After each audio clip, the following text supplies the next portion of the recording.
അംഗീകാരങ്ങൾക്കായി നിലപാടുകളിൽ വ്യതിയാനം വരുത്തുന്നവരാകരുത് കലാകാരന്മാരെന്ന് CPM ജില്ലാ സെക്രട്ടറിയും മുൻ MLAയുമായ KV അബ്ദുൽ ഖാദർ.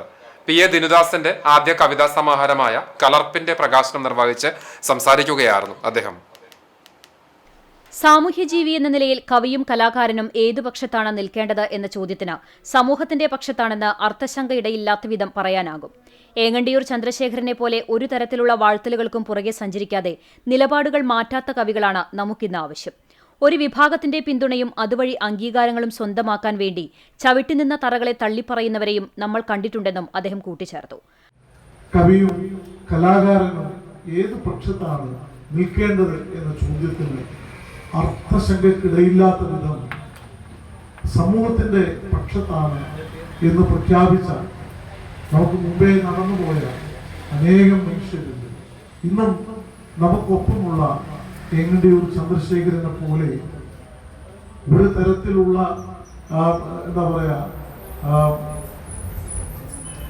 വാഴ്ത്തലുകൾക്കും പുറകെ സഞ്ചരിക്കാതെ ലൈം ലൈറ്റിന് വേണ്ടി നിലപാടുകൾ മാറ്റാത്ത കവികളാണ് നമുക്കിന്ന് ആവശ്യം. കണ്ടാണശ്ശേരി ഗ്രാമീണ വായനശാല കലാസമിതിയുടെ ആഭിമുഖ്യത്തിൽ സംഘടിപ്പിക്കുന്ന വായനാ പക്ഷാചരണത്തിന്റെ ഭാഗമായി നടന്ന പുസ്തക പ്രകാശന ചടങ്ങിൽ വായനശാല പ്രസിഡന്റ് ബാലകൃഷ്ണൻ നരിയുംപുള്ളി അധ്യക്ഷനായി. വായനശാല കേശവേട്ടൻ സ്മൃതി മണ്ഡപത്തിൽ നടന്ന പുസ്തക പ്രകാശനത്തിൽ തൃശൂർ പ്രസ് ക്ലബിന്റെ വൈസ് പ്രസിഡന്റും ദേശാഭിമാനി സബ് എഡിറ്ററുമായ അക്ഷിത രാജ് ആദ്യപ്രതി ഏറ്റുവാങ്ങി. കവി ഏങ്ങണ്ടിയൂർ ചന്ദ്രശേഖരൻ, കണ്ടാണശ്ശേരി ഗ്രാമപഞ്ചായത്ത് പ്രസിഡന്റ് MP സജീബ് എന്നിവർ മുഖ്യാതിഥികളായി. കവി പ്രസാദ് കാക്കശ്ശേരി പുസ്തക പരിചയം നിർവഹിച്ചു. പ്രമുഖ സൈക്കോളജിസ്റ്റും വിദ്യാഭ്യാസ ചിന്തകനുമായ ഡോക്ടർ VC ബിനോജ് മുഖ്യപ്രഭാഷണം നിർവഹിച്ചു. കണ്ടാണശ്ശേരി ഗ്രാമപഞ്ചായത്ത് അംഗം Vinu Johnson, Booker Media Publications editor in charge Sanitha Anoop, novelist Rajithan Kandanassery, കവയിത്രി BB മഞ്ജുഷ, വായനശാല സെക്രട്ടറി VD ബിജു എന്നിവർ സംസാരിച്ചു. പുസ്തകരചയിതാവ് PA ദിനുദാസ് മറുപടി പ്രസംഗം നടത്തി.